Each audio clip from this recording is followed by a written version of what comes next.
আজ আমি ঋগ্বেদের যুগে আর্যদের রাজনৈতিক অবস্থা নিয়ে আলোচনা করব। তাহলে আলোচনাটা শুরু করি। বৈদিক যুগকে পণ্ডিতেরা সাধারণত দুভাগে ভাগ করেন। একটা হচ্ছে ঋগ্বেদের যুগ এবং পরবর্তী বৈদিক যুগ।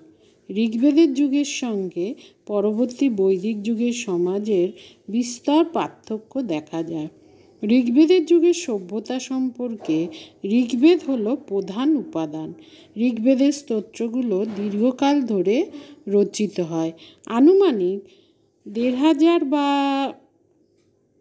1400 থেকে 1000 খ্রিস্টাব্দ পর্যন্ত ঋগ্বেদের রচনাকাল ছিল।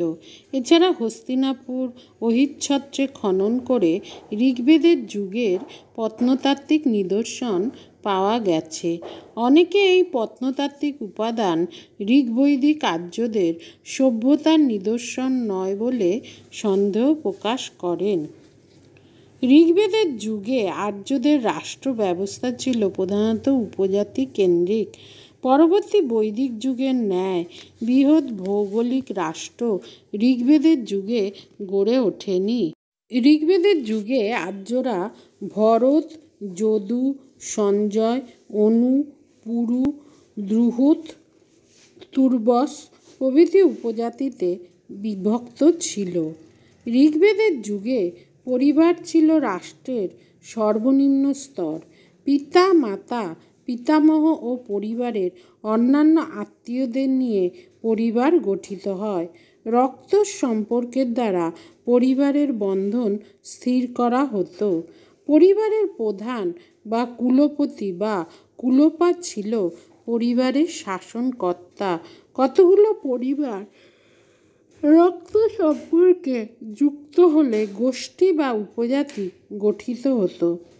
ঋগ্বেদের যুগে বিভিন্ন গোষ্ঠীর মধ্যে প্রায়ই যুদ্ধবিগ্রহ চলত। এই যুদ্ধের কারণ ছিল কৃষি ও পশুচারণ ভূমির অধিকার নিয়ে বিবাদ। ভারতের আদিবাসী অনার্য বা দ্রাবিড়দের সঙ্গে আর্য গোষ্ঠীগুলোর যুদ্ধবিগ্রহ চলত। ঋগ্বেদের 10 রাজার যুদ্ধের উপাখ্যান একথা প্রমাণ করে যে আর্য উপজাতিগুলো আদপেই শান্তিপ্রিয় ছিল না। 10 রাজার যুদ্ধের কাহিনী থেকে জানা যায়, রাজা দিবদাসের পুত্র রাজা সুদাস ছিলেন ভরত বা ভরত গোষ্ঠীর রাজা। তার রাজ্য ছিল পশ্চিম পাঞ্জাব ও দিল্লি অঞ্চলে। তার পুরোহিত ছিলেন বিশ্বামিত্র। কিন্তু সুদাস এই পুরোহিতের কাজে সন্তুষ্ট না হওয়ায় তার জায়গায় বশিষ্ঠকে প্রধান পুরোহিত রূপে নিয়োগ করেন। এজন্য বিশ্বামিত্র ক্রুদ্ধ হয়ে 10টি আর্য উপজাতিদের 10 রাজার জোট গড়ে সুদাসকে আক্রমণ করেন। বহু বাধা বিপত্তির পর সুদাস জয়লাভ করেন। আর্যদের গোষ্ঠী যুদ্ধে অনার্যরাও অংশ নিত। এইভাবে আর্য সভ্যতার যুগে অনার্য বা দ্রাবিড় সভ্যতার মিশ্রণ আরম্ভ হয়। উপরোক্ত 10 রাজার যুদ্ধের কাহিনী থেকে জানা যায় যে ঋগ্বেদের যুগে গোষ্ঠীগুলি পরস্পরের সঙ্গে দ্বন্দ্বে লিপ্ত থাকত। এর ফলে তাদের মধ্যে সাম্রাজ্যবাদী মনোভাবের উদ্ভব ঘটে। বিভিন্ন আর্য গোষ্ঠীগুলোকে জয় করে একরাট হওয়ার প্রবণতা এই সময় দেখা যায়।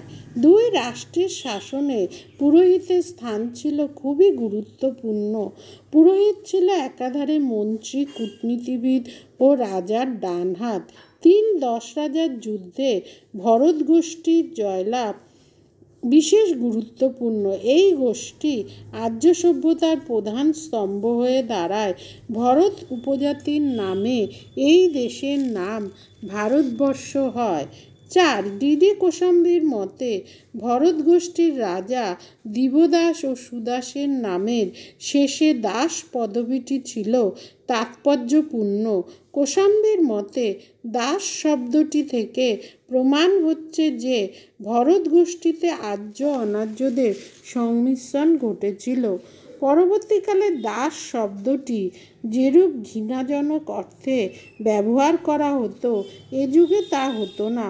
ভরত গোষ্ঠীর প্রতিদ্বন্দ্বী 10 রাজার গোষ্ঠী খাঁটি আর্যদের জোট ছিল এমন কথা বলা যায় না। নিরন্তর যুদ্ধবিগ্রহের জন্য এবং গোষ্ঠীদের উপজাতির মধ্যে শৃঙ্খলা রক্ষার জন্য রাজপথের উদ্ভব হয়।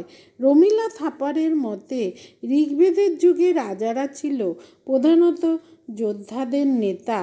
ঋগ্বেদের রাজতন্ত্রের উৎপত্তি সম্পর্কে দেবতা ও অসুরদের মধ্যে যুদ্ধের সময় জয়ের জন্য দেবতারা তাদের রাজা নির্বাচন করেন বলে একটি কাহিনী পাওয়া যায়। এই কাহিনী থেকে রাজতন্ত্রের উদ্ভব এবং নির্বাচন দ্বারা রাজা নিয়োগের ইঙ্গিত পাওয়া যায়। ঋগ্বেদের দান স্তোত্রে অনেক আর্য রাজার নাম পাওয়া যায়। এই রাজারা এক একটি আর্য উপজাতির উপর রাজত্ব করত। কার্যত রাজা বংশানুক্রমিকভাবেই ক্ষমতা ভোগ করতেন। ক্রমে ক্রমে রাজা নিজেকে ঐশ্বরিক ক্ষমতার অধিকারী বলে দাবি করেন। অভিষেক প্রথার দ্বারা রাজাকে সাধারণ মানুষের থেকে স্বতন্ত্র এবং স্বর্গীয় অধিকার যুক্ত বলে ঘোষণা করা হতো। পুরোহিত রাজার অভিষেক করতেন। এইভাবে রাজা ও রাজপুরোহিত একটি স্বতন্ত্র মর্যাদা ও সম্মান অধিকার করেন। ঋগ্বেদের রাজাকে ঐশ্বরিক ক্ষমতার অধিকারী বলা হলেও তার সার্বভৌম অধিকার রক্ষার জন্য জনসমর্থন লাভের কথাও বলা হয়েছে। ঋগ্বেদের যুগে রাজপদ বংশানুক্রমিক হলেও নির্বাচিত রাজতন্ত্রের কথা জানা যায়। 20 বা গোষ্ঠী দরকার হলে রাজাকে নির্বাচন করত। ঋগ্বেদের যুগে প্রজাতন্ত্র ছিল বলে জানা যায়। কতগুলো গোষ্ঠী বা উপজাতি তাদের শাসনকর্তা নির্বাচন করত। গোষ্ঠী প্রধানরা নির্বাচিত হয়ে রাষ্ট্র শাসন করত। এই শাসন ব্যবস্থা খাঁটি প্রজাতন্ত্র না হলেও নির্বাচিত অভিজাততন্ত্র ছিল একথা বলা যায়। ঋগ্বেদের যুগে রাজার প্রধান কাজ ছিল শত্রুর আক্রমণ থেকে দেশ রক্ষা, প্রজাদের ধনপ্রাণ রক্ষা ও আইন শৃঙ্খলা রক্ষা করা। লুডউইকের মতে পুরোহিতের সাহায্যে রাজাকে প্রজাদের আবেদনের ন্যায় বিচার করতে হতো, দোষীকে শাস্তি দিতে হতো। ঋগ্বেদের যুগে গোধন অপহরণ, বলপূর্বক জমি ও সম্পত্তি দখল করার খুব চেষ্টা হতো। রাজাকে এই সকল অন্যায়ের প্রতিকার করতে হতো। রাজা সমাজে সম্মান প্রতিপত্তি ভোগ করতেন। ঋগ্বেদের যুগে রাজারা প্রজাদের কাছ থেকে কোনো নিয়মিত কর পেতেন না। রাজা বলি নামক এক প্রকার অনিয়মিত কর পেতেন। আবার বলি কথাটির অর্থ যজ্ঞে বলি দেয়া পশুর ভাগ বোঝায়। সুতরাং রাজা নিয়মিত কোনো কর পেতেন না একথা বলা যায়। জনসাধারণ স্বেচ্ছায় কর দিত। জমির উপর রাজার কোনো শর্ত ছিল না। ঋগ্বেদের দান স্তুতিতে রাজার জমিতে কোনো শর্ত নেই বলে উল্লেখ আছে। রাজা অর্থ তৈজসপত্র দান করলেও ভূমি দান করতেন না, কারণ ভূমির মালিক তিনি ছিলেন না।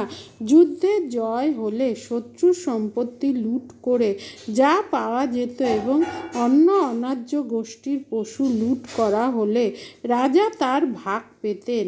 রাজ্যকে শাসন করার জন্য এই যুগে রাষ্ট্রকে কয়েকটি স্তরে ভাগ করা হতো। কয়েকটি পরিবার নিয়ে গোষ্ঠী বা ট্রাইব গঠিত হতো। কয়েকটি গোষ্ঠী নিয়ে গ্রাম এবং কয়েকটি গ্রাম নিয়ে 20 বা জন গঠিত হতো এবং কয়েকটি জন নিয়ে দেশ বা রাষ্ট্র গঠিত হতো। গ্রামনি গ্রামের শাসন করত। বিশপতি বিশের এবং গোপ জনের শাসন করত। তবে 20 ও জনের সম্পর্ক সঠিক কী ছিল তা জানা যায় না। রাজাকে শাসন কাজে সাহায্যের জন্য বিভিন্ন কর্মচারী নিযুক্ত হতো। কুলের অধিপতি ছিল কুলপা বা কুলপতি। পুরোহিত রাজার খুবই ঘনিষ্ঠ কর্মচারী ছিলেন। যাগযজ্ঞ ও ধর্মীয় ব্যাপারে পুরোহিত ছিলেন সর্বে সর্বা। রাজাকে রাজনৈতিক ও কূটনৈতিক পরামর্শ দান করেন। ছাড়া যুদ্ধক্ষেত্রে পুরোহিত রাজার সঙ্গে যেতেন। সেনানী নামক কর্মচারী সেনাদল গঠন ও যুদ্ধবিগ্রহের দায়িত্ব পালন করত। গ্রামের সামরিক অসামরিক কাজের দায়িত্ব বহন করত। দূত ও গুপ্তচর শত্রুর গতিবিধির খবর আনত। দূত কূটনৈতিক কাজও করত। ঋগ্বেদের যুগে পদাতিক ও রথারোহী সেনা ছিল। তীর, ধনুক, বল্লম, তলোয়ার, কুঠার প্রভৃতি অস্ত্র ব্যবহার করা হতো। রথ মুসল নামে এক প্রকার অস্ত্র ছিল। ছুটন্ত রথ থেকে এই যন্ত্রের দ্বারা অস্ত্র নিক্ষেপ করা হতো। ঋগ্বেদে পুরো চরিঞ্চু বা ছুটন্ত দুর্গের কথা বলা হয়েছে, যা থেকে তীর ছোড়া হতো এবং রথ মুসলও ছোড়া হতো। মনে হয় ছুটন্ত রথকেই পুরো চরিঞ্চু বলা হয়েছে।